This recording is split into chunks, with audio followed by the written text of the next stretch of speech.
This call is now being recorded.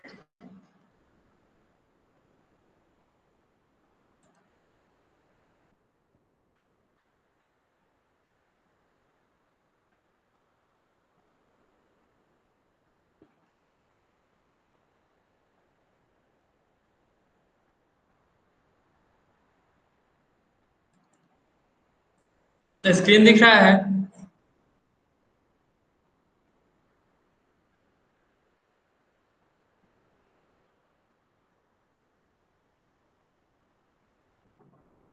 Okay, मैंने homework दिया था प्रैक्टिस सेट 4.3, इसमें कोई डाउट है?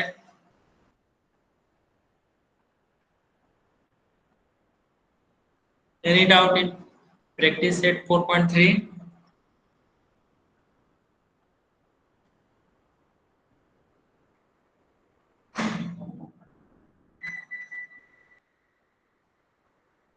ओके, तो कुछ लोगों को ये डाउट था कि मतलब कि ये जो हम लोग पढ़ रहे हैं ये स्किप करना था। ओके, लेकिन मैंने बात किया था सर से, तो सर ने बोला कि जैसे कि हम लोग सही समय पे हम लोगों ने क्लासेस शुरू की हैं, तो टॉपिक स्किप करने की कोई जरूरत नहीं है। ओके, आपके एग्जामिनेशन में जो आएंगे वो आप लोग तैयारी करेंगे उसका, लेकिन जो एडिशनल जो आपके जो क्लास 10th में जो पढ़ने थे आपको, वो सारा चीज आपको पढ़ना जरूरी है, क्योंकि ये सारा चीज आपको आगे काम आएगा। ठीक है, इसीलिए स्किप करना आप लोगों के लिए सही नहीं रहेगा। ओके, तो मैं next topic, okay okay okay, मैं नेक्स्ट टॉपिक जो है वो शुरू कर रहा हूँ। ओके, आपका नेक्स्ट टॉपिक है brokerage and taxes on share trading. तो ब्रोकरेज का आपने नाम कभी सुना है?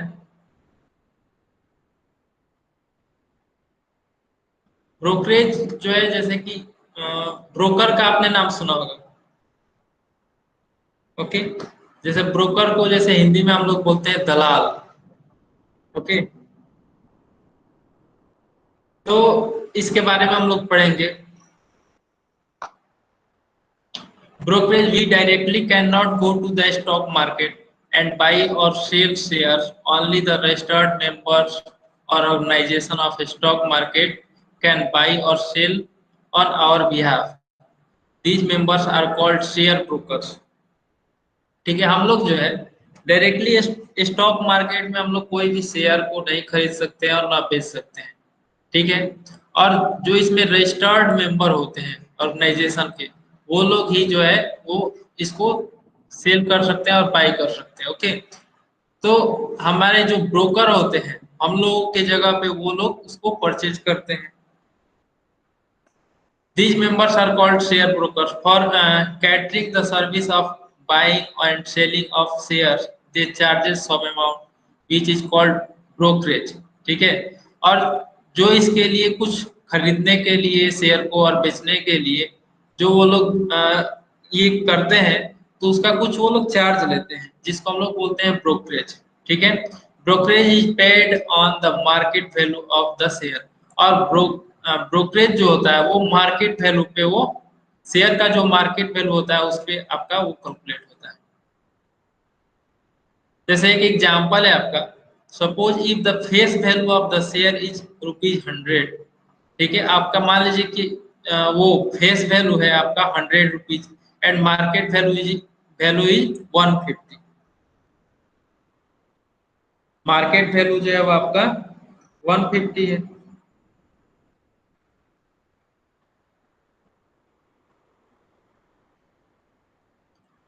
Let the rate of brokerage be 0.5%, और ब्रोकरेज का जो रेट है वो 0.5% है।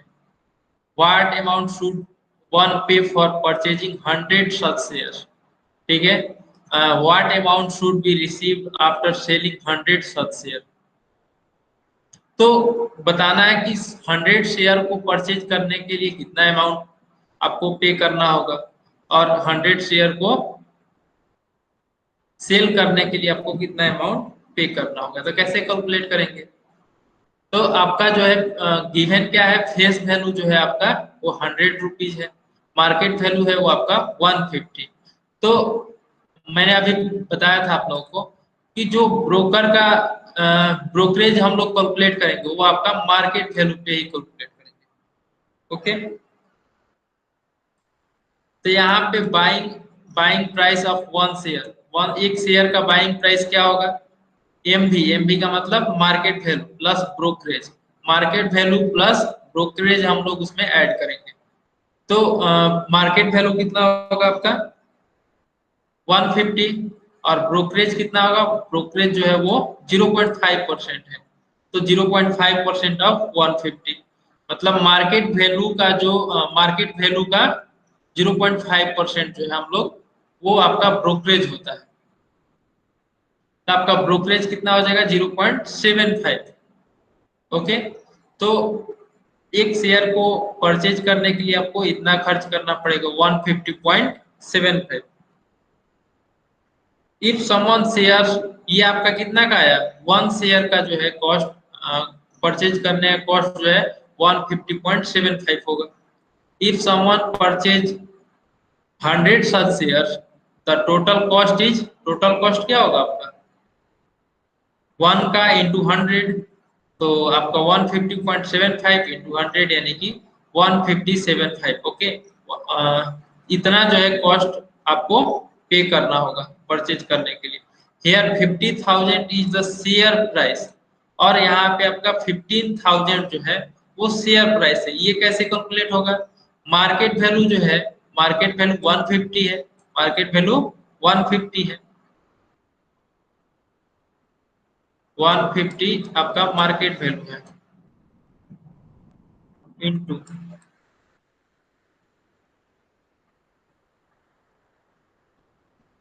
और नंबर ऑफ शेयर्स 100, ये हो जाएगा आपका 15,000। तो ये आपका क्या होगा, ये आपका शेयर प्राइस होगा। ओके, और ब्रोकरेज को कितना पे किया जाएगा 75 रुपीज, क्योंकि टोटल जो कॉस्ट आ रहा है वो परचेज करने का कॉस्ट आ रहा है 15,075, जिसमें आपका 15,000 जो है वो शेयर का प्राइस है और ब्रोकरेज को 75 रुपीज पे किया जाएगा।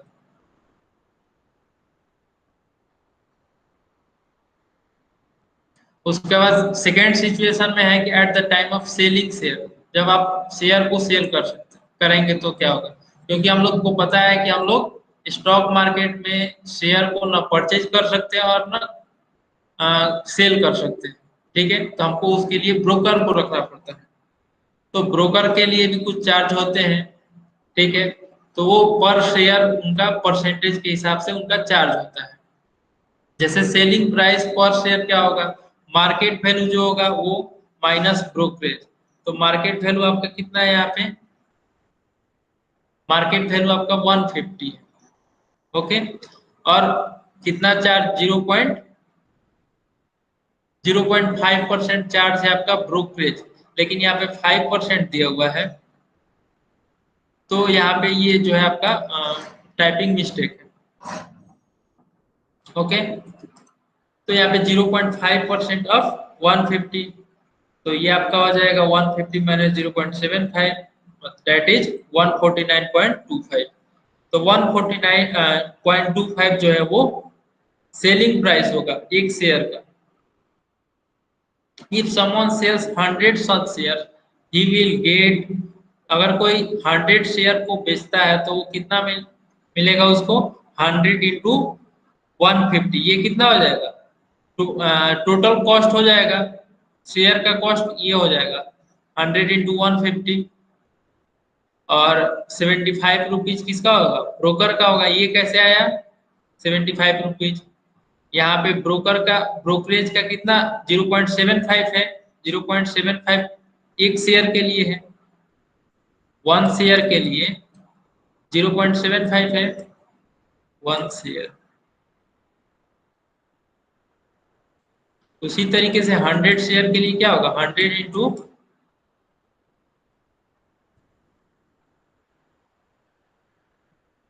0.75 इक्वल टू 75। तो ये जो 75 है ये आपका ब्रोकरेज को जाएगा, ब्रोकर को। तो यहाँ पे आपका हो जाएगा 14,925। उसको कितना मिलेगा? जो सेल करेगा, जो शेयर को सेल करेगा वो इतना मिलेगा उसको, 14,925 को प्राप्त करेगा 100 शेयर सेल करने पे। ये क्लियर हुआ? ये क्वेश्चन क्लियर हुआ?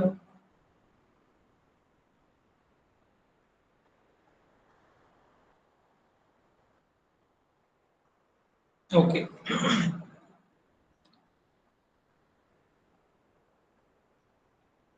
इसको आपको याद रखना है बस।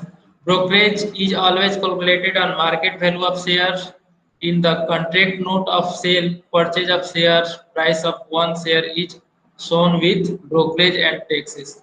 प्रोजेक्ट वन है आपका, visit the office of a share broker और एजेंसी इन योर एरिया। ठीक है, बोल रहा है कि आपके जो एरिया में कोई शेयर ब्रोकर है उसका ऑफिस विजिट करिए और collect the information of brokerage charges, other charges and facilities given to the investor and compare. और वहाँ पे जो चार्जेस है, ब्रोकर के जो चार्जेस है, वो आपको इंफॉर्मेशन कलेक्ट करना है और उसको कंपेयर करके देखना है। ठीक है, obtain a statement of demat account and trading account, consult a share broker or elders in the house or use internet, try to learn all the terms। मतलब आपका प्रोजेक्ट 1-2 में आपका ये है कि जैसे कि आपको इसको में और जानकारी आपको इनहेंस करना है, तो आप लोग शेयर मार्केट, आप लोग इंटरनेट पे सर्च करके देख सकते हैं डीमैट अकाउंट क्या होता है। और जैसे कि हम लोग का बैंक में क्या होता है, अकाउंट होता है ना, पासबुक। ठीक है, तो उसी तरीके से जैसे हम लोग का बैंक में अकाउंट होता है, उसी तरीके से शेयर में जब हम लोग का अकाउंट होता है उसको हम लोग डीमेट अकाउंट बोलते हैं या फिर ट्रेडिंग अकाउंट बोलते हैं। ओके, तो ये आपका, इसको हम लोग नाम दिए हैं ट्रेडिंग अकाउंट या डीमेट अकाउंट। इसमें आपका वो सब सारा कैलकुलेशन होता है, जैसे जो ट्रांजेक्शन होता है उसका इसमें कैलकुलेशन होता है इसमें।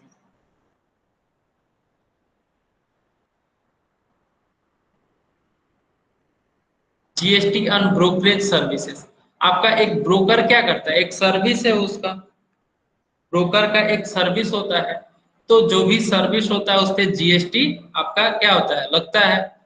तो जैसे कि हम लोगों ने पढ़ा था कि शेयर पे जो है आपका जीएसटी नहीं लगता है, लेकिन जो ब्रोकर होते हैं, ब्रोकर क्या करते हैं, सर्विस प्रोवाइड करते हैं। ब्रोकर आपके सर्विस प्रोवाइड करते हैं, तो इन पे जो है जीएसटी लगता है। Share brokers provide services for purchase and sale of shares for their clients.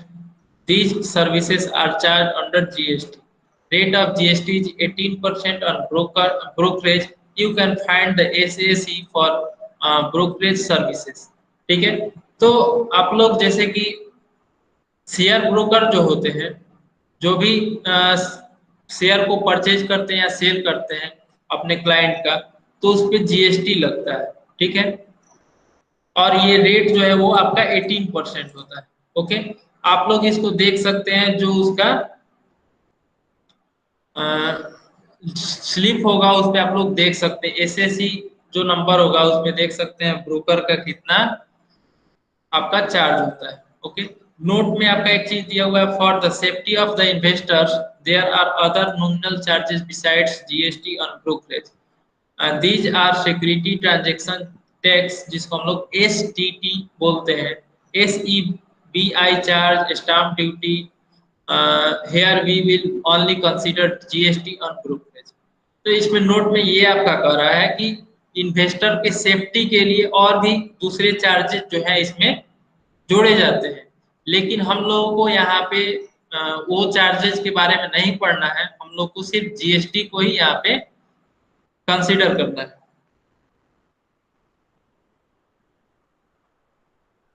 Example 2 आपका है, as per example 1, suppose a person has paid 15,075 for buying 100 shares.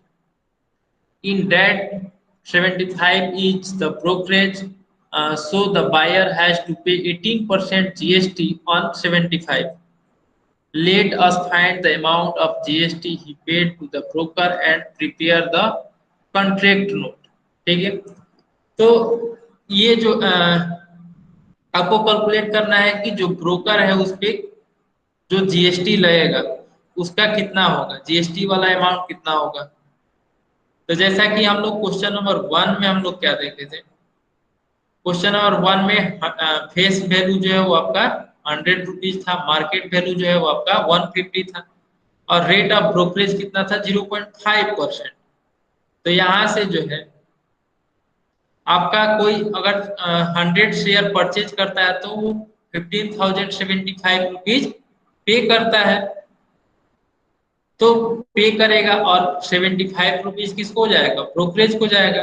तो 75 रुपीज पे आपका कुछ जीएसटी लगेगा, ठीक है। तो जीएसटी के साथ आपको कैलकुलेट करना है।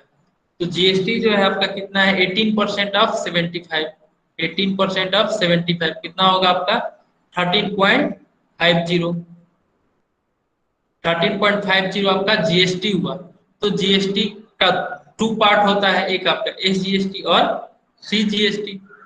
और सीजीएसटी जब आप कैलकुलेट करेंगे यानी कि इसका हाफ, तो इसका हाफ कितना होगा 6.75। तो आपको बोल रहा है यहाँ पे कि आपको एक कॉन्ट्रैक्ट नोट तैयार करना है, ठीक है, जो ब्रोकर के द्वारा बनाया जाता है। जो ब्रोकर के द्वारा जो नोट बनाया जाता है वो कॉन्ट्रैक्ट नोट नोट कहलाता है, जिसपे आपका वो सारा चीज इवन रहता है, जैसे मार्केट वैल्यू हो गया, कितने नंबर ऑफ शेयर बाई करने हैं, ठीक है, उसका प्राइस क्या होगा, ठीक है। जैसे कि आपका हम लोग कोई भी चीज को परचेज करते हैं तो हमको स्लिप मिलता है, ठीक है। तो वो जो होता है रिसिप्ट जो होता है उस तरीके का एक ब्रोकर भी रिसिप्ट देता है। तो उसपे क्या क्या मेंशन होता है, उसको जो ब्रोकर के द्वारा रिसिप्ट दिया जाता है उसको हम लोग कॉन्ट्रैक्ट नोट बोलते हैं। ओके, तो कॉन्ट्रैक्ट नोट तैयार करना है। तो नंबर ऑफ शेयर कितने हैं, नंबर ऑफ शेयर हम लोगों ने क्वेश्चन नंबर 1 में देखे थे, नंबर ऑफ शेयर जो थे वो आपके 100 थे। और यहाँ पे बी का मतलब क्या है, बी का मतलब आपका बाई, ओके। और एम भी मतलब मार्केट वैल्यू कितना 150। तो टोटल प्राइस कितना होगा, number of share into market value equal to 15,000। उसके बाद ब्रोकरेज रेट क्या हो जाएगा आपका, ब्रोकरेज रेट 0.5% पे जब हम लोग कैलकुलेट करेंगे तो आपका 75 आया था, ओके। 75 जो है वो ब्रोकर का अमाउंट हो गया। सीजीएसटी जो है वो ब्रोकरेज पे कितना लग रहा है, सीजीएसटी 9%, जीएसटी आपका 18% है, तो सीजीएसटी होगा आपका 9%। 9% पे आपका अमाउंट हो जाएगा 6.75, और फिर एसजीएसटी पे भी उतना ही होगा। तो टोटल वैल्यू कितना हो जाएगा, टोटल वैल्यू आपका ये टोटल प्राइस प्लस ब्रोकरेज का प्राइस प्लस जीएसटी, यानी कि जीएसटी में आपका सीजीएसटी इंक्लूड होगा और एसजीएसटी इंक्लूड होगा, यानी कि total price brokerage CGST SGST जो होगा वो आपका टोटल वैल्यू होगा, ठीक है। तो जीएसटी के साथ जो है वो जो परचेज करने वाला होगा वो जीएसटी के साथ इतना रुपीज पे करेगा, okay. With GST total value 100 share purchase करने के लिए वो इतना रुपीज पे करेगा, तब वो 100 शेयर परचेज करेगा ब्रोकर के द्वारा। ये क्लियर हुआ क्वेश्चन नंबर 2।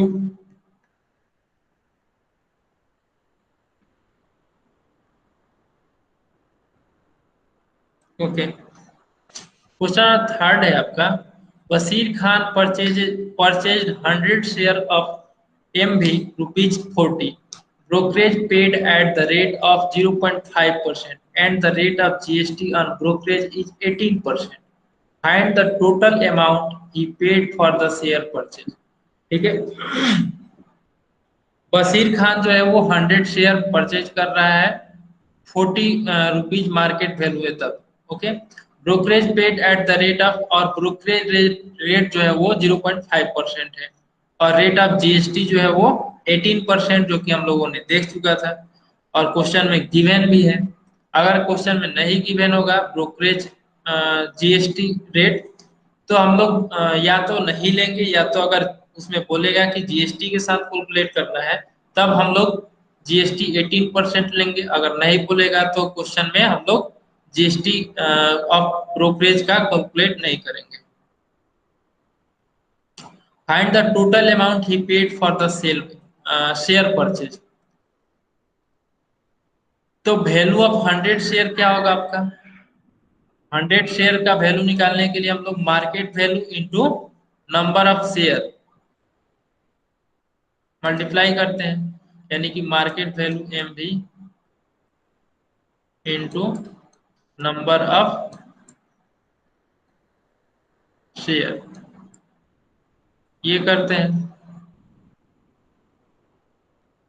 तो मार्केट वैल्यू जो है वो आपका 40 है और नंबर ऑफ शेयर 100 है, तो वैल्यू ऑफ 100 शेयर जो होगा वो आपका 4000 होगा। ओके, जब भी हम लोग वैल्यू शेयर का वैल्यू कैलकुलेट करेंगे तो हम लोग मार्केट वैल्यू पे ही कैलकुलेट करेंगे। ओके, फेस वैल्यू पे नहीं, फेस वैल्यू पे हम लोग नहीं कैलकुलेट करेंगे। जब भी शेयर का वैल्यू कैलकुलेट होगा आपका मार्केट वैल्यू पे कैलकुलेट।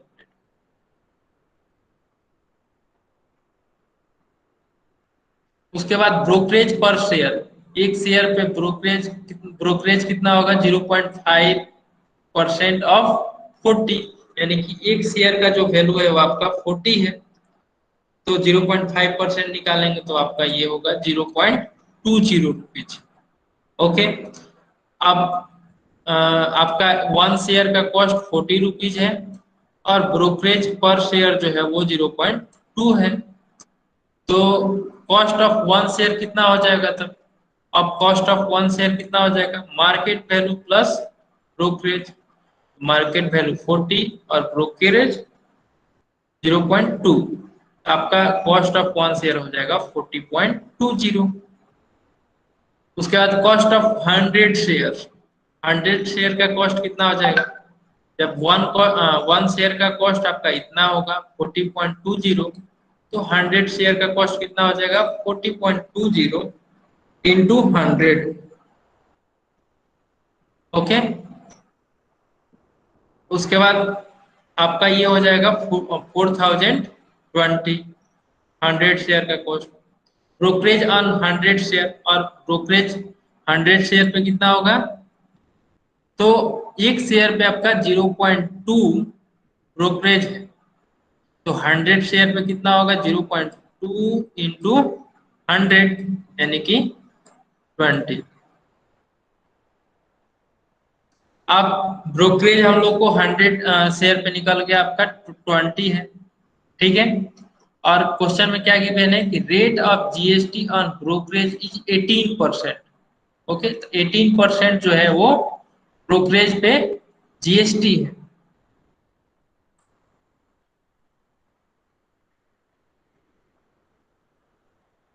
तो ब्रोकरेज जो है आपका कितना है? 20 हम लोगों ने कैलकुलेट किया था यहाँ पे, तो 20 जो है आपका ब्रोकरेज 100 शेयर का है, तो इस पे 18% निकालेंगे तो ये आपका 3.6 होगा।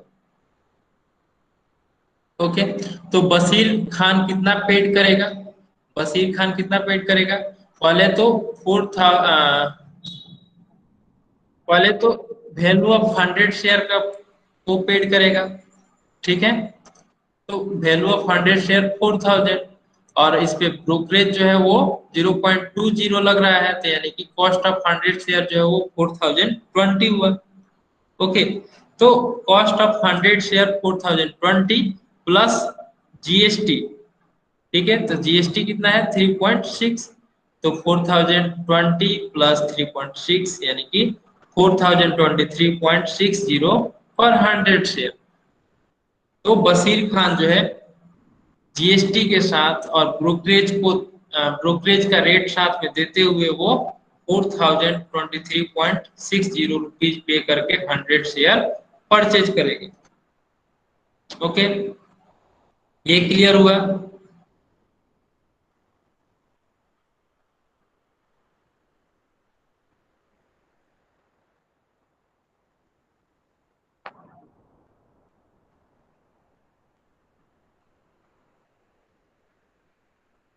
Okay, next question.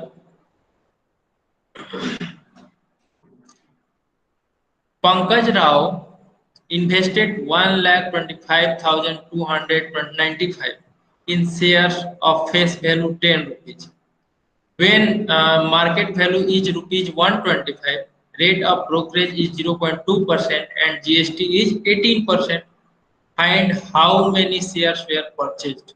ठीक है, आपको बताना है कि नंबर ऑफ शेयर कितने परचेज किए गए, the amount of brokerage paid, और ब्रोकरेज जो अमाउंट ब्रोकरेज को कितना अमाउंट पे किया गया है, GST paid for the trading, और जीएसटी कितना पे किया गया है। तो इसको कैलकुलेट करने के लिए सबसे पहले हम लोग इसने इतना रुपीज इन्वेस्ट किया है, हम लोग को यहाँ पे नंबर ऑफ शेयर नहीं पता है, तो सबसे पहले हम लोग नंबर ऑफ शेयर कैलकुलेट करेंगे। ओके, तो नंबर ऑफ शेयर कैसे कैलकुलेट करेंगे, तो उसने कितना इन्वेस्ट किया है, टोटल अमाउंट उसने 1,25,250 रुपीज,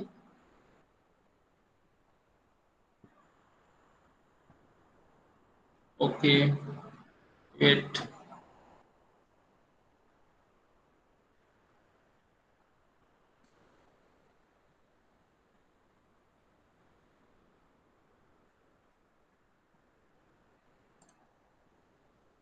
तो उसने उन्होंने इतना इन्वेस्टमेंट किया है 1,25,295। ओके, और ब्रोकरेज जो है वो आपका 0.2% है, और जीएसटी रेट जो है आपका 18% है।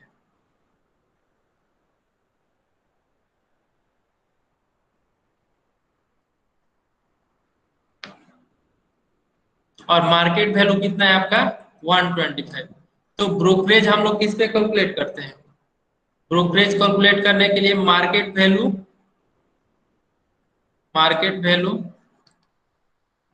Into rate of brokerage, rate of brokerage जो है वो आपका 0.2% है।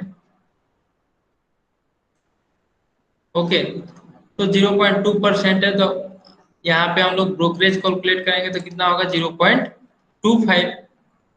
तो जीएसटी पर शेयर ऑन ब्रोकरेज कितना हो जाएगा, जीएसटी पर शेयर मतलब एक शेयर पे जीएसटी कितना होगा 18% ऑफ 0.25, ये आपका हो जाएगा 0.045 आपका जीएसटी होगा। तो कॉस्ट ऑफ वन शेयर कितना हो जाएगा, cost of one share market value plus brokerage plus GST, ये आपका तीनों को ऐड करेंगे तो मार्केट वैल्यू कितना है आपका 125, ब्रोकरेज कितना है आपका 0.25, और जीएसटी कितना है आपका 0.045। अच्छा, ये समझ में आया आपको कि ब्रोकरेज कैसे कैलकुलेट किए, जीएसटी इस पे जीएसटी कैसे कैलकुलेट किए, और कॉस्ट ऑफ वन शेयर कैसे कैलकुलेट किए, ये इतना क्लियर हो रहा है। ओके गुड, अब हम आगे बढ़ते हैं। अब यहाँ से आपका कॉस्ट ऑफ वन शेयर पता चल गया, कॉस्ट ऑफ वन शेयर पता चल गया, और उसने इन्वेस्टमेंट किया है, इतना उसने इन्वेस्टमेंट किया है, इतना divided by one, cost of one share अगर कर देते हैं तो नंबर ऑफ शेयर हम लोग को मिल जाएगा। तो हम लोग डिवाइड करेंगे नंबर ऑफ शेयर निकालने के लिए, तो आपका number of share equal to जो है वो आपका जितना इन्वेस्टमेंट है डिवाइडेड बाई वन शेयर का कॉस्ट। तो वन शेयर का कॉस्ट कितना आएगा, मार्केट वैल्यू आपका 125 था, और ब्रोकरेज का कॉस्ट जो वो पर शेयर जो था वो 0.25, और जीएसटी जो था वो इतना था। ओके, तो नंबर ऑफ शेयर जो होगा वो आपका 1000 होगा। ओके, और यहाँ पे जो है यहाँ पे आपका 1,25,295 है, तो यहाँ पे आपका 50 होगा। ओके, यहाँ पे 250 है, तो ये आपका 250 ही होगा, 250 पे कैलकुलेट किया गया।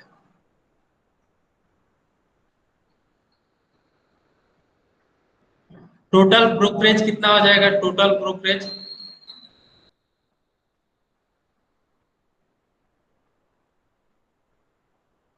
0.25 इंटू 1000 इक्वल टू कितना हो जाएगा आपका टोटल ब्रोकरेज 250।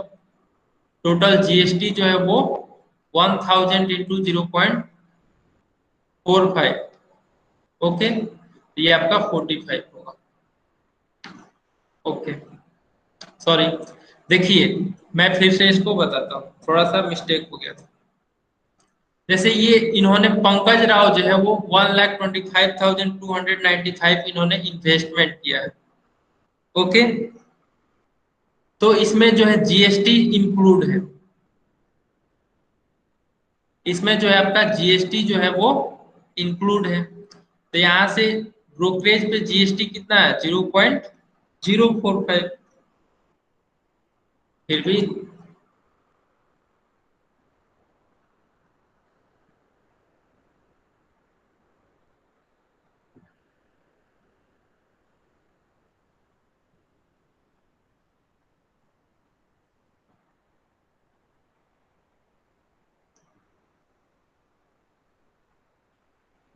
थोड़ा सा इसमें क्वेश्चन में जो है आपका थोड़ा सा यहाँ पे आपका मिस्टेक वगैरह है। ओके, यहाँ पे 250 होना चाहिए, तब जा करके हम लोग इसको कंप्लीट कर पाएंगे।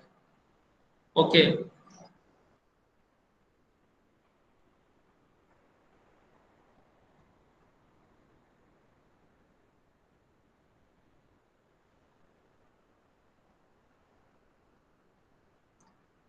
तो ब्रोकरेज को कितना पे करना होगा उसको, ब्रोकरेज को जो है टोटल जीएसटी ब्रोकरेज को 250 और जीएसटी पेड कितना होगा 45। क्योंकि हमको नंबर ऑफ शेयर नहीं पता है, नंबर ऑफ शेयर नहीं पता है, तो हम लोग यहाँ से कैसे कैलकुलेट कर पाएंगे कि कितना वो है जीएसटी है, जीएसटी इसमें इंक्लूडेड है। इसीलिए सम इन्वेस्टेड जो है वो आपका यही होना चाहिए, 250 होना चाहिए यहाँ पे।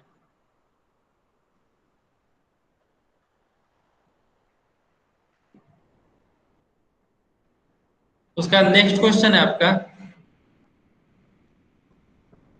Nalini Tai invested 6,024 in the shares of face value rupees 10 when the market value was 60 rupees. Okay, she sold all the shares at market value of rupees 50 after taking 60% dividend. She paid 0.4% brokerage at each stage of transaction. What was the total gain or loss in the transaction? तो नलिनी ताई जो है वो आपका इतना rupees जो है वो इन्वेस्ट कर रही है शेयर पे। ओके, और फेस वैल्यू जो है आपका 10 रुपीज है और मार्केट वैल्यू आपका 60 रुपीज है। और वो वो फिर क्या करती है, सेल कर देती है शेयर, शेयर को सेल कर देती है वो जब मार्केट वैल्यू आपका 50 रुपीज होता है तब। ओके, जब 60 रुपीज होता है रहता है मार्केट वैल्यू तब वो परचेज करती है, और 50 रुपीज जब मार्केट वैल्यू होता है उस समय वो सेल कर देती है आफ्टर टेकिंग 60% डिविडेंड। ठीक है, हम लोग पिछले क्लास में डिविडेंड के बारे में भी पढ़ा था। तो वो 60% डिविडेंड लेती है, सी पेड 0.4% ब्रोकरेज, और वो 0.4% जो है वो ब्रोकरेज पे करती है at each stage of transaction. What was the total gain और लॉस, और आपको बताना है कि कितना गेन हुआ या फिर इसमें लॉस हुआ ट्रांजेक्शन में। तो यहाँ पे आपका एक नोट दिया हुआ है कि rate of GST is not given in the example. यहाँ पे आपका जीएसटी गिवन नहीं है, ठीक है, इसलिए हम लोग यहाँ पे जीएसटी इंक्लूड नहीं करेंगे। तो शेयर परचेज कितना है आपका, शेयर परचेज जो है वो उसका फेस वैल्यू 10 रुपीज है और मार्केट वैल्यू 60 है। तो ब्रोकरेज पर शेयर कितना होगा, 0.4% पे किया जा रहा है ब्रोकरेज, तो 0.4 डिवाइड बाई 100 इंटू 60, ये आपका ब्रोकरेज पर शेयर होगा जो कि आपका 0.24 होगा।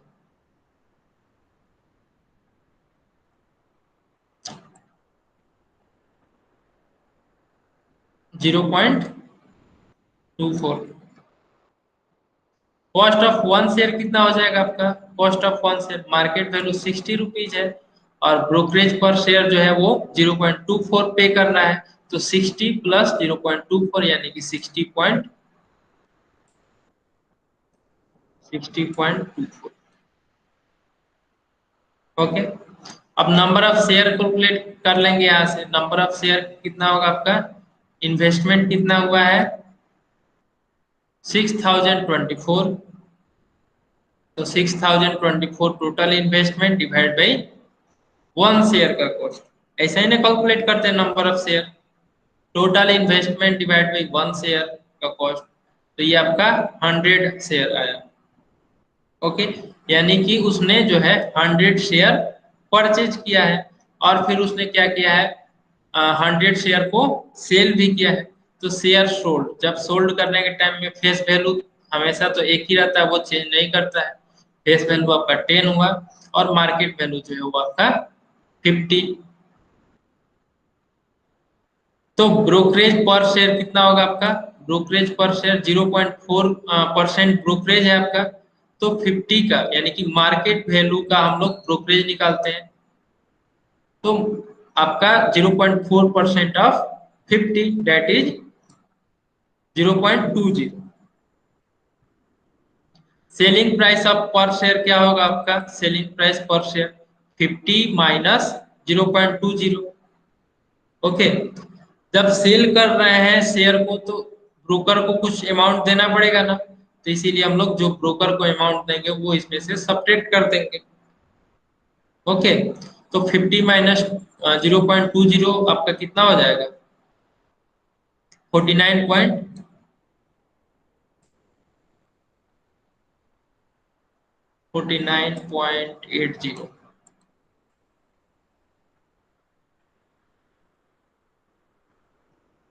सेलिंग प्राइस ऑफ 100 शेयर, एक शेयर का जो सेलिंग प्राइस है वो आपका इतना है। तो 100 शेयर का सेलिंग प्राइस कितना होगा आपका 4980 रुपीज। उसके बाद फिर आता है आप डिविडेंड का खेल। तो डिविडेंड कितना रिसीव करती है वो 60%। 60% जो है वो डिविडेंड रिसीव करती है। तो डिविडेंड कैसे कैलकुलेट करते हैं, वो आपका फेस वैल्यू पे कैलकुलेट करते हैं।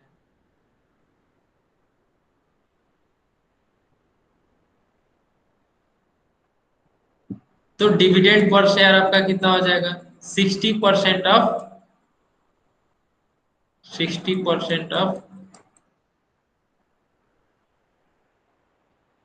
Face value.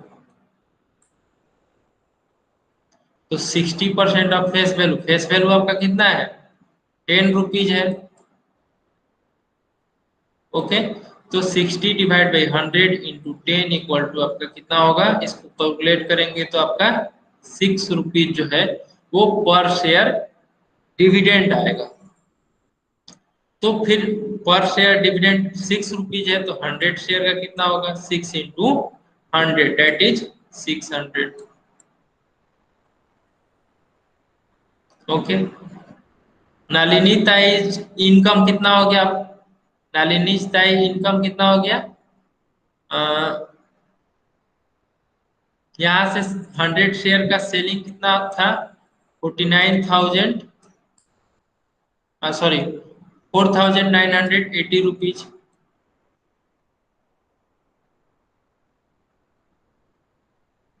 और डिविडेंड कितना मिला उनको 600, 600 डिविडेंड मिला, तो उनका इनकम जो होगा वो हो जाएगा 4980 प्लस 600।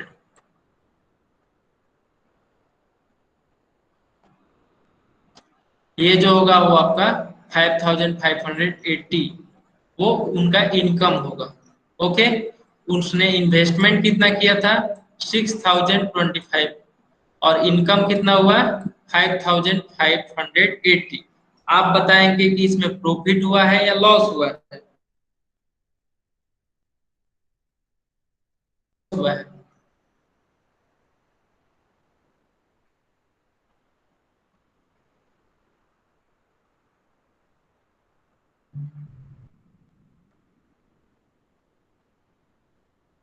लॉस, क्योंकि जितना उसने इन्वेस्टमेंट किया था उसको उतना इनकम नहीं हुआ, तो इसीलिए लॉस हुआ है। तो सम इन्वेस्टेड माइनस इनकम, तो 6024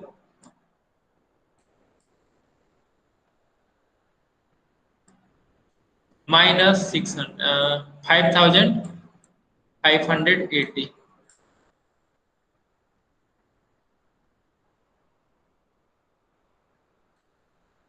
इसका डिफरेंस कितना होगा? इसका डिफरेंस आपका हो जाएगा 4, यानी 444 जो है वो आपका इनका इसका लॉस होगा। ओके, ये क्लियर हुआ क्वेश्चन?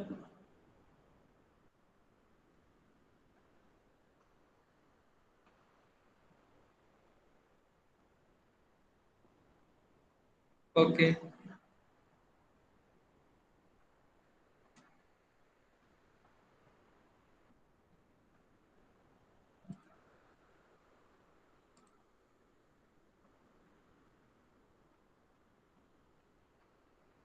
हाँ, और एक एक्टिविटी बोल रहा है करने के लिए।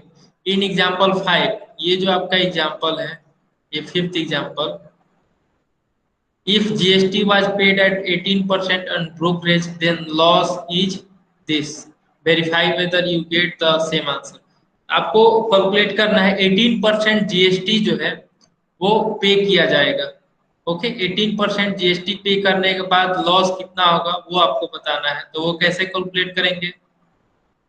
जहां पे आपका ब्रोकरेज आया है, ब्रोकरेज आ गया, ब्रोकरेज पर शेयर आया है, तो ब्रोकरेज पर शेयर का आप लोग 18% जीएसटी कैलकुलेट करेंगे, और 18% जीएसटी कैलकुलेट करके इसमें आप लोग ऐड कर देंगे। ठीक है, तो उससे आपको पता चल जाएगा कि कितना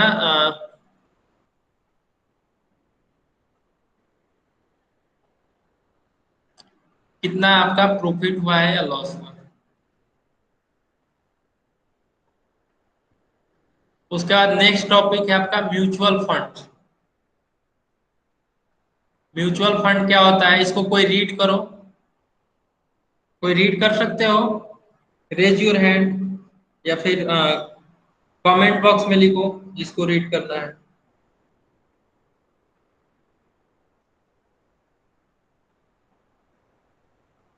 ओके, लना लावण्या, आप रीड करिए इसको। Open your We mind. have we have learned that a group of persons come together to form a company. They raise capital from the society by issuing shares. If company performs well, then the investors of the company get benefits in terms of dividend, bonus shares, and increase in the market value give more profit on investments. Companies' market capitalization rises, all the rotality helps for the progress of the country. In short, principle of sociology, together we can progress works here. But every coin has two sides. Sometimes it might happen that instead of profit, an investor may incur a loss. Can we reduce this loss? Is there a way to reduce the risk of in investments? Yes, to overcome this, more people invest in mutual funds. In mutual okay, fund, many stop, invest. Stop. Okay, good. जैसे कि mutual fund आपका क्या होता है, mutual fund में बहुत सारे person जो है वो, ग्रुप ऑफ पर्सन जो है वो एक कंपनी में इन्वेस्टमेंट करते हैं। ठीक है, जैसे कि हम लोगों ने पिछला बार पढ़ा था प्रोप्राइटरशिप, और क्या था आपका, शेयरिंग करके एक कंपनी ओपन किया जाता है, और दूसरा एक प्राइवेट लिमिटेड कंपनी था। और प्राइवेट लिमिटेड जो कंपनी होता है वो कोई सिंगल पर्सन इसको ओपन नहीं कर सकता है। तो इसको, इसमें जो है आपका ग्रुप ऑफ पर्सन होते हैं। ठीक है, ग्रुप ऑफ पर्सन जो है एक साथ मिल करके एक कंपनी एस्टेब्लिश करते हैं और उसके लिए कैपिटल रेज करते हैं। ओके, इफ कंपनी परफॉर्मेंस है, अगर कोई कंपनी जो है अच्छा परफॉर्मेंस करती है, तो जो कंपनी के इन्वेस्टर्स होते हैं, ओके, जो कंपनी के इन्वेस्टर होते हैं, उनपे सब पे उनको डिविडेंड के रूप में उनको बेनिफिट्स प्रोवाइड किया जाता है या फिर बोनस शेयर दिया जाता है। ओके, अगर कंपनी और इस तरीके से जो है बहुत सारे लोग मिल करके कैपिटलाइजेशन कैपिटल को रेज करते हैं, और इसी से जो है बड़ा मतलब बहुत सारे लोग एक साथ मिल करके कंपनी को एस्टेब्लिश करते हैं, जिससे कि आपका देश का भी विकास होता है। अगर हम लोग इसको शॉर्ट रूप में समझे, तो in short the principle of sociology, together we can progress, मतलब हम लोग मिल करके विकास कर सकते हैं, ठीक है। But every coin has two sides, लेकिन एक जैसे आप लोग कहावत सुने होंगे कि किसी भी सिक्के के दो पहलू होते हैं, ठीक है। तो हो सकता है इसमें आपका प्रॉफिट भी हो और हो सकता है लॉस भी हो, ओके। तो इस लॉस को कैसे रिड्यूस किया जाए, और इस मतलब जो रिस्क है, इन्वेस्टमेंट जो इन्वेस्टर है वो इन्वेस्टमेंट कर रहे हैं, इसके रिस्क को कैसे रिड्यूस किया जाए, इसके लिए जो है वो आपका इसके लिए जो है आपका म्यूचुअल फंड्स एक इन्वेस्टमेंट पॉलिसी है, जिसके द्वारा बहुत सारा इसको रिड्यूस किया गया है।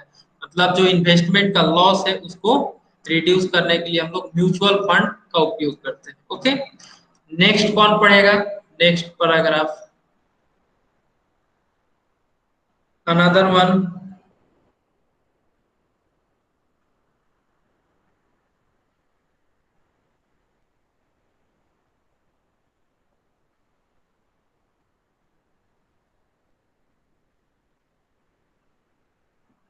Kalindi Kale, are you there?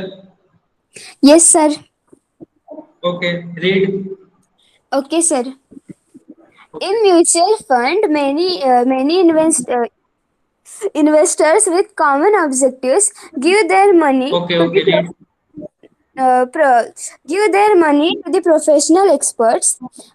They not only invest in one type of shares but also invest in various other schemes.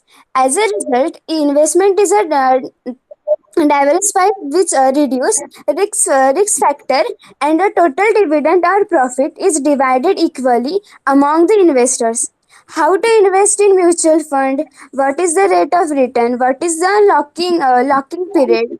What are the different types of investment schemes? All this question could be answered by a financial advisor or a financial planner. Okay, stop. तो thank you. जैसे कि आपका जो second para में आप लोगों ने पढ़ा, म्यूचुअल फंड जो है आपका वो क्या है, वो कैसे काम करता है, तो ये रिस्क को कैसे रिड्यूस करता है। तो ये करता क्या है म्यूचुअल फंड आपका, कि ये जो आपका मनी जो लोग जो इसमें इन्वेस्टमेंट करते हैं, जो पीपल, ठीक है, उसको ये क्या करता है, बहुत सारे कंपनी के साथ वो अलग अलग छोटा छोटा पार्ट में वो इन्वेस्ट करता है, ठीक है, अलग अलग स्कीम में इसको इन्वेस्ट करता है। और जब बहुत सारे कंपनी में एक व्यक्ति का पैसा जो है बहुत सारे कंपनी में अगर हम लोग इन्वेस्ट करते हैं, तो ऐसा तो नहीं है कि सारे कंपनी में जो है वो लॉस ही होगा। हो सकता है कोई कंपनी जो है वो प्रॉफिट में चल रहा हो, कोई कंपनी जो है वो लॉस में चल रहा हो। तो इस तरीके से जो है वो डाइवर्सिफाई होकर के बहुत सारे जगह पे बट करके, मतलब कि ये रिस्क जो आपका लॉस का जो रिस्क है उसको रिड्यूस करता है, ओके। तो how to invest in mutual fund, इसके आगे हम लोग देखेंगे। How to rate of return क्या होगा, फिर लॉकिंग पीरियड क्या होगा, फिर आपका different types of investment scheme क्या होते हैं इसके द्वारा, ये सब का जैसे कि rate of return, locking period, different type of investment scheme, इस ये सब का आंसर जानने के लिए आपको किसी न किसी फाइनेंशियल एडवाइजर या फाइनेंशियल प्लानर से आपको कंसल्ट करना पड़ेगा, okay. You may have heard or read this sentence that investments in mutual funds are subject to market risk. Read all scheme related documents carefully before investing. Interpret the meaning correctly. Sometimes instead of profit, investment in mutual fund might give loss which investors have to bear. तो आपने सुना होगा कि invest mutual fund में invest करना एक market risk है आपका एक तरीके का, ठीक है। तो इसको इसमें इन्वेस्ट करने से पहले जो इसके स्कीम्स है उसको आपको केयरफुली पढ़ लेना चाहिए, पढ़ करके समझ करके आपको इसमें इन्वेस्टमेंट करना चाहिए। अगर लॉस होता है तो वो आपको जो इन्वेस्टर्स होते हैं उन्हीं पे उसको लोड दिया जाता है कि उन्हीं को वो लॉस जो है उनको ही पे करना होगा, ठीक है। नेक्स्ट है आपका mutual fund is professionally managed investment scheme usually run by an AMC that is asset management company. Mutual fund जो है वो एक इन्वेस्टमेंट स्कीम है जो कि एएमसी के द्वारा ये चलाया जाता है। जैसे कि इसका फुल फॉर्म है एसेट मैनेजमेंट कंपनी, ठीक है। तो जैसे जितने भी आपके फंड्स हैं या फिर शेयर हैं, कोई ना कोई कंपनी इसको चलाती है ना, तो ये जो है म्यूचुअल फंड को एसेट मैनेजमेंट कंपनी जो है इसको चलाती है। They invest the money given by investor in different scheme. तो वे क्या करते हैं कि मन पैसे को बहुत सारे अलग अलग स्कीम में वो लोग इन्वेस्ट करते हैं। जैसे कि एग्जाम्पल के रूप में इक्विटी फंड, ठीक है। इक्विटी फंड मतलब शेयर के रूप में, debit fund in debentures bonds etc और balanced fund as per the investors choice. Okay, तो ये सब जो है अलग अलग स्कीम में जो म्यूचुअल फंड में जो लोग इन्वेस्टमेंट करते हैं, ठीक है। और जो एएमसी कंपनी है, एसेट मैनेजमेंट कंपनी, ये क्या करती है, इन पैसों को डिफरेंट डिफरेंट स्कीम में ये इन्वेस्ट करती है। ओके, जैसे कि आपका इक्विटी फंड हो गया, डेबिट फंड हो गया बॉन्ड्स के रूप में, और बैलेंस्ड फंड के रूप में। तो ये सब नाम आप लोग के लिए नया है, आप लोग को चिंता नहीं करना है, समझ नहीं आ रहा होगा तो, क्योंकि ये बहुत बड़ा मतलब ये चैप्टर है, इसमें सारा चीज समझ लेना संभव नहीं है इतना जल्दी। आप लोग धीरे धीरे आगे क्लास में पढ़ेंगे तो और ये सब के बारे में आपको विस्तृत जानकारी मिलेगा। ओके, तो अब बस इसका नाम ध्यान में रखिए। इक्विटी फंड जो है, उसके बाद डेबिट फंड है, उसके बाद ये सब जो फंड है इसमें वो इन्वेस्ट करती है। As we get share for the investment in share market, जैसे कि हम लोग इन्वेस्टमेंट शेयर मार्केट में हम लोग इन्वेस्टमेंट करते हैं, उसको हम लोग शेयर बोलते हैं, ठीक है। उसी तरीके से we get units when we invest in mutual fund. Mutual fund में जब हम लोग इन्वेस्टमेंट करते हैं उसको हम लोग बोलते हैं यूनिट्स। ओके, शेयर मार्केट में शेयर्स बोलते हैं, म्यूचुअल फंड्स में यूनिट्स बोलते हैं। The market value of a unit is called NAV. और जो मार्केट वैल्यू होता है एक यूनिट का, उसको हम लोग बोलते हैं एनएवी, उसको बोलते हैं net asset value. Net asset value of one unit into number of units, okay, equal to होता है टोटल फंड वैल्यू। तो कैसे हम लोग इससे पहले कैलकुलेट करते थे शेयर में, शेयर में जैसे कि हम लोग कैलकुलेट करते थे कि number of share, number of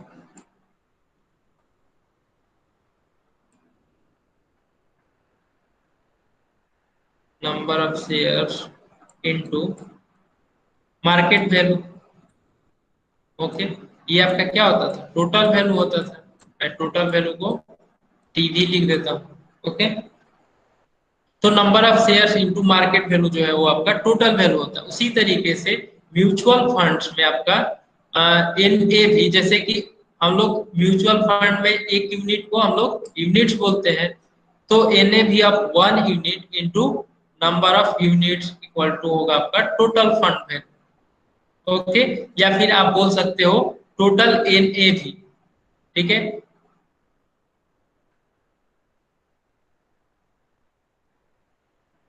एक नोट में दिया हुआ है, देखिए टाइम 8:55 अब होने वाला है। ओके, तो मैं 10 मिनट्स आपसे एक्स्ट्रा लूंगा क्योंकि ये और छोटा सा और एक पेज बचा हुआ है इसमें।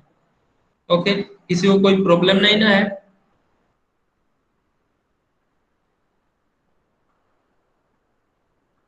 Okay, note as the market value of share changes frequently, NAV of a unit also changes। जैसे कि मार्केट वैल्यू में जैसे कि आपका आप लोग देखते होंगे एक ऐसे अपर ट्रायंगुलर और एक लोअर ट्रायंगुलर होता था ना, एक रेड होता था और ग्रीन होता था। ये जो लोअर ट्रायंगुलर होता है वो आपका रेड होता था और एक आपका ये जो अपर ट्रायंगुलर होता था वो ग्रीन होता था। तो अपर ट्रायंगुलर क्या शो करता था? इंक्रीजिंग, और लोअर ट्रायंगल जो शो करता था डिक्रीज का। तो उसी तरीके से जैसे कि शेयर मार्केट में आपका वैल्यू जो है वो फ्रीक्वेंटली चेंज हो जाता है, उसी तरीके से एनएवी मतलब कि म्यूचुअल फंड्स में भी आपके चेंजेस उसी तरीके के चेंजेस होते हैं। One can redeem the units when needed. कोई भी जो है वो मतलब अपना पैसा जब उसको जरूरत पड़े उसमें से वो कोई भी यूनिट निकाल सकता है। Okay, investments in FDs of nationalized bank or Indian postal service are more secured and safe in comparison with other investments. But the rate of return is low. It hardly helps to overcome the rate of inflation. One must remember always that if the money is invested wisely, it generates more money। For this, the knowledge of financial planning is of a great help। ठीक है, जैसे कि हम लोग national bank में या फिर किसी भी बैंक में हम लोग एफडी करते हैं। एफडी का मतलब होता है आपका फिक्स्ड डिपॉजिट। फिक्स्ड डिपॉजिट क्या होता है आपका कि जैसे कि कोई भी एक वैल्यू होता है, कोई भी एक अमाउंट होता है जिसको हम लोग बैंक में मतलब उसको बैंक में जमा कर देते हैं।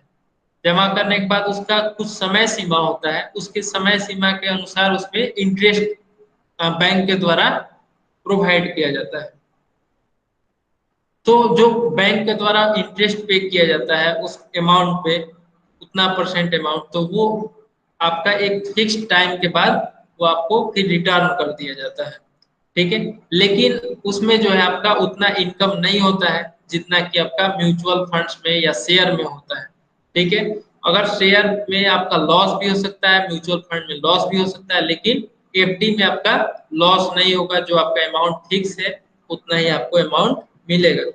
तो एक चीज और है कि अगर आप बुद्धिमानी से अगर अच्छे ढंग से सब चीज समझ करके आप इन्वेस्टमेंट किए हैं तो आप बहुत सारे मनी जनरेट कर सकते हैं। ओके, और ज्यादा जानकारी के लिए आप लोग किसी फाइनेंशियल प्लानिंग से प्लानर से कंसल्ट कर सकते हो, या फिर जो आपने आज पढ़ा, आप लोगों ने जो चैप्टर पढ़ रहा है फाइनेंशियल प्लानिंग का, ये आपको काफी मदद करेगा। Investment in share and mutual funds should be made carefully because risk and return always go hand in hand. So habit of regular and deep study is the only key। ठीक है, जो shares है या फिर आपके mutual funds है, shares है आपके या फिर म्यूचुअल फंड्स है, ठीक है, इसमें रिस्क आपके बहुत ज्यादा है।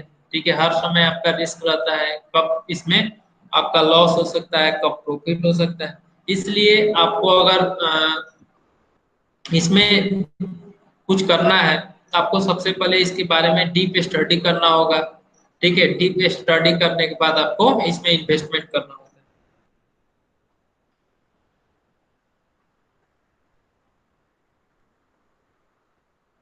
उसके बाद आपका आता है SIP, सिस्टमैटिक इन्वेस्टमेंट प्लान। ठीक है, तो सिस्टमैटिक इन्वेस्टमेंट प्लान क्या होता है, इसको कोई रीड करो। Sitaraman Nerulkar, Sitaram Nerulkar, are you there? Yes, sir. Okay, Yes, sir. Suppose one does not want to invest a big amount at once, then one could invest small amounts at regular time intervals. Example, rupees 500 per month could be invested in mutual funds. Investment could be done monthly or quarterly. This way of investment is called SIP, that is systematic investment plan. SIP develops discipline of savings. SIP is a good option which is long term, can achieve one's financial goals. Investment in mutual funds through SIP for a long term is beneficial. It protects investors from so what's that word? Fluctuations. Fluctuations. One could invest in mutual funds for minimum of 3 to 5 years to get better returns. And it is better if investment is for 10 to 15 years. Okay, thank you. तो S I P क्या होता है आपका? जैसे कि आपको कोई बड़ा अमाउंट इन्वेस्ट करने में आपको डर है, खतरा है, तो आप जैसे कि म्यूचुअल फंड्स में जैसे क्या होता है या फिर शेयर में आप जब इन्वेस्टमेंट करते हो बड़ा अमाउंट, तो हो सकता है उसमें लॉस हो जाए या प्रॉफिट हो जाए। इस चीज को ओवरकम करने के लिए आप एसआईपी मतलब सिस्टमैटिक इन्वेस्टमेंट प्लान के अनुसार आप लोग इन्वेस्ट कर सकते हैं। जैसे कि 500 per month could be invested in mutual fund, invested could be done monthly, और जो आपका इन्वेस्टमेंट होगा वो आपका मंथली या क्वार्टरली आप उसमें इन्वेस्टमेंट कर सकते हो। तो जैसे कि आप वन टाइम इन्वेस्टमेंट ना करके आप मतलब मंथली इन्वेस्टमेंट कर रहे हो या फिर क्वार्टरली इन्वेस्टमेंट कर रहे हो, तो आपका जो लॉस का जो रिस्क है वो आपका कम हो सकता है। This way of investment is called, और जो हम लोग इन्वेस्टमेंट करते हैं मंथली या क्वार्टरली, उसको हम लोग बोलते हैं SIP, systematic investment plan. SIP is a good option which is a long term can achieve one's financial goal। तो कोई भी जो है ये एक आपका अच्छा ऑप्शन है जिससे कि कोई भी फाइनेंशियल गोल को अचीव कर सकता है। Investment in mutual funds through SIP for a long term is beneficial, मतलब कि SIP के द्वारा, म्यूचुअल फंड्स के द्वारा SIP के द्वारा अगर आप म्यूचुअल फंड्स में इन्वेस्टमेंट करते हैं लॉन्ग टर्म के लिए, तो आपके लिए ये बेनिफिशियल है, नॉट कि नहीं कि शॉर्ट टर्म के लिए।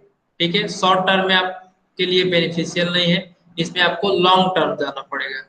तो लॉन्ग टर्म में कितना, जैसे कि आप 3 to 5 years minimum 3 to 5 years का अगर इन्वेस्टमेंट करते हैं म्यूचुअल फंड में, तो आपको ये बेनिफिट होगा।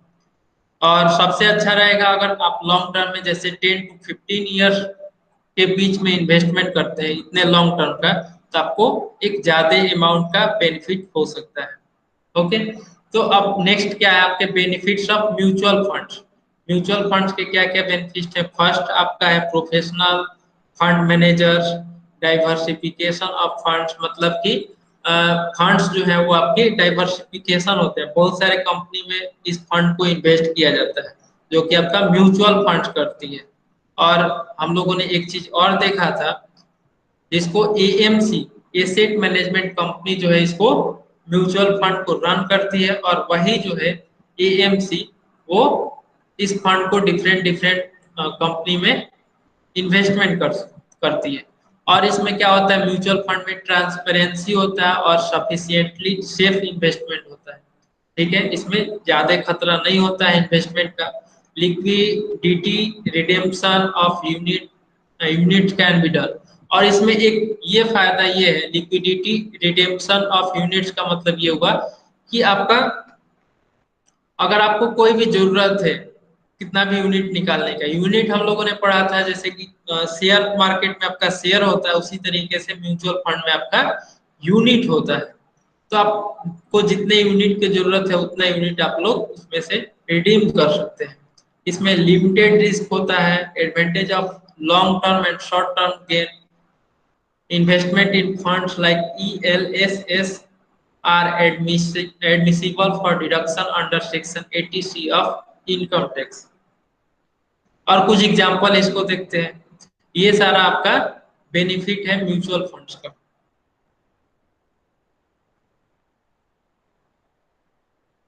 फर्स्ट एग्जांपल है, if the total value of the mutual fund scheme is ₹200 crores and 8 crores units are issued, then find the NAV of 1 unit.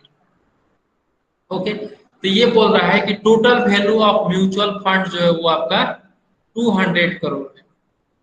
ठीक है, और 200 करोड़ में आपके जो है वो 8 करोड़ यूनिट्स है, 8 करोड़ यूनिट्स है। जैसे कि शेयर मार्केट अगर रहता तो शेयर मार्केट में आपका जैसे कि टोटल वैल्यू जो है आपका 200 करोड़ है, नंबर ऑफ शेयर जो है वो आपके 8 करोड़ है।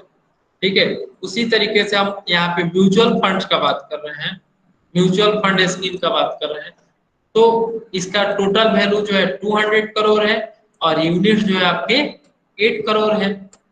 तो एक यूनिट का वैल्यू हम लोग निकाल सकते हैं, एक यूनिट का वैल्यू हम लोग निकाल सकते हैं। तो एक यूनिट का वैल्यू निकालने के लिए एनएवी हम लोग लिखते हैं उसको, NAV equal to total amount, जितना आप लोगों ने जितना इन्वेस्टमेंट किया गया है वो total amount divided by number of units, कितने यूनिट्स है 8 करोड़, तो इसको डिवाइड करेंगे तो आपका कितना होगा 25 per unit.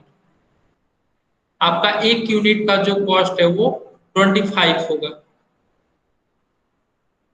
Okay, second question है if NAV of a 1 unit is 25, अगर आपका एनएवी जो है वो 1 यूनिट जो है आपका 25 है, then how many units will be allotted for the investment of 10,000?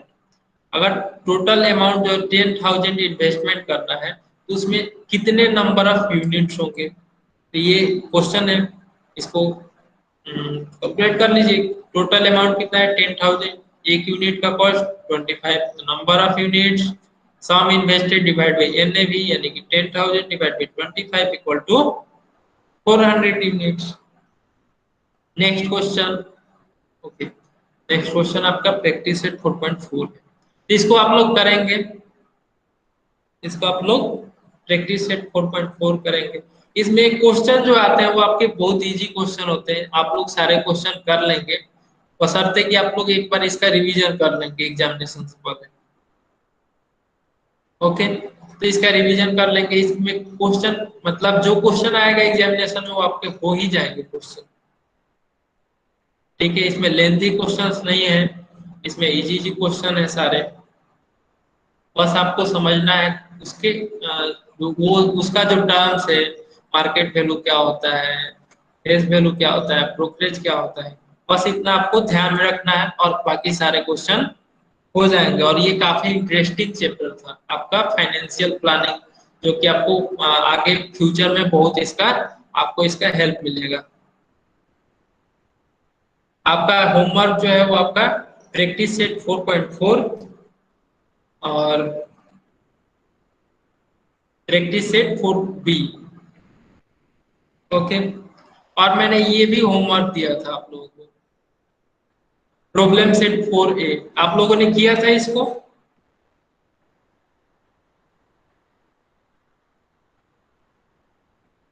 Yes और नो? इसमें कोई डाउट है 4A में, या फिर मैंने आज जो पढ़ाया आप लोगों को उसमें कोई डाउट है? म्यूचुअल फंड, ब्रोकरेज, ब्रोकर, ये सारा मैंने डिस्कस किया, इसमें कोई डाउट है?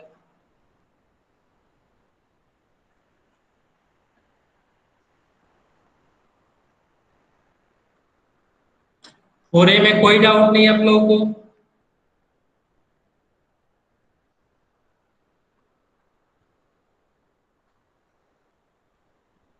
ओके,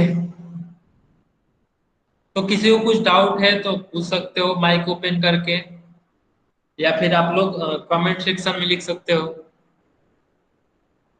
तो यहीं पे हम लोग क्लास एंड करते हैं, नेक्स्ट क्लास में हम लोग नेक्स्ट चैप्टर स्टार्ट करेंगे। आप लोग होमवर्क जो है वो कर लेंगे पूरा, होमवर्क जो है प्रैक्टिस सेट 4B और 4.4 कर लेंगे।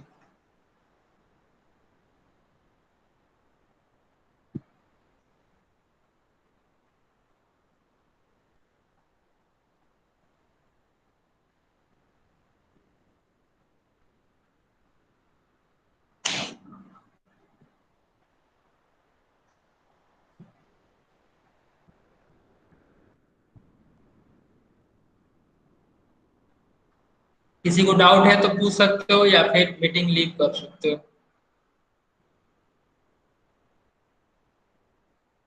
Bye, good night.